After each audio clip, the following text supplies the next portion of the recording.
মুসলিম শরীফের আরেকটি হাদিস এখানে 6309 নম্বর হাদিসে আসছে, মুসলমানদের রক্ত সম্পদ ইজ্জত হরণ অপর মুসলমানের ওপর হারাম। কি বললাম?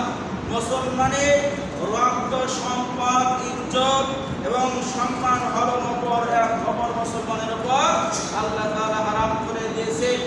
হযরত আবু হুরায়রা রাদিয়াল্লাহু তাআলা বর্ণিত বিষয়ে বলেছে, তোমরা পরস্পর হিংসা পোষণ করো না। কি বলছেন আল্লাহ তাআলা এখানে? রাসূল সাল্লাল্লাহু আলাইহি ওয়াসাল্লাম বলছে তোমরা পরস্পর হিংসা পোষণ করো না। এটা বলছেন বিশ্বনবী, তোমরা পরস্পর একে অপরে হিংসা পোষণ করো না, হিংসা করো না। আজ আমাদের সমাজে হিংসায় ভরপুর, বলে পারবো না। একটু যদি মানুষের সম্পদ হয়, একটু যদি বড় উচ্চ মর্যাদায় যেতে চায়, নিজের মানুষটাকে ধ্যান করে পিঠে আরো নিয়ে আসে।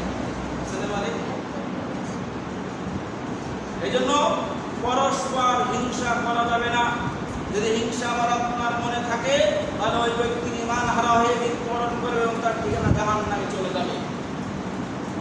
কারণ বিষ্ণু বলে, যে ব্যক্তি হিংসা পোষণ করবে, যেমন ভাবে কাঠ শুকনো কাঠকে আগুন দিয়ে ভস্ম করে দেয়, হিংসাকারীর আমল ওইভাবে ধ্বংস হয়ে যায়।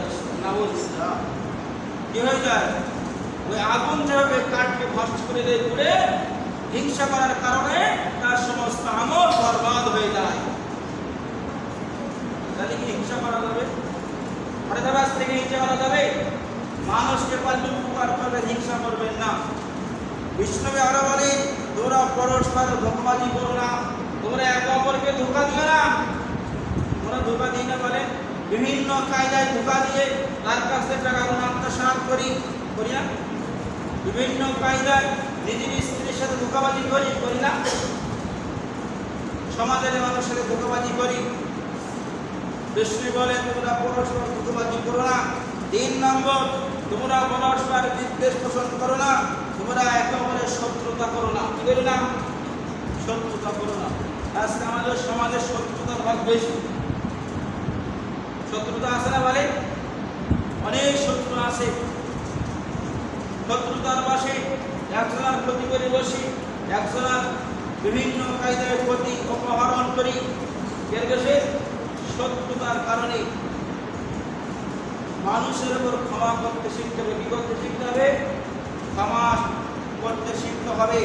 শত্রুতা করা যাবে না, একেবারে শত্রুতা করা কি যাবে না।